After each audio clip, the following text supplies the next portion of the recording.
पहाटे चोरी आणि घरफोडी करून आलेल्या चोराला ढोकाळी शिवसेना शाखेचे शाखाप्रमुख चेतन चौधरी यांनी स्वतःचा जीव धोक्यात घालून शिताफीनं पकडले. त्याला कापूरबोडी पोलिसांच्या हवाली केल्यानंतर त्याच्याकडून लाखो रुपयांचा चोरीचा ऐवज हस्तगत करण्यात आला.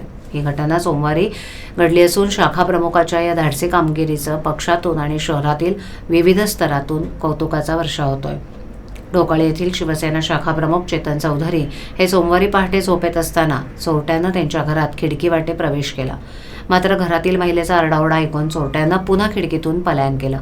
शाखाप्रमुख चेतन चौधरी यांनी प्रसंगावधान राखत त्या चोराचा पाठलाग केला.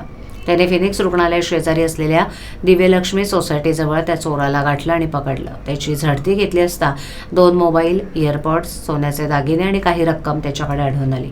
त्यानंतर नागरिकांनी चोरट्याला चोप देत कापूरबोडी पोलिसांच्या ताब्यात दिलं.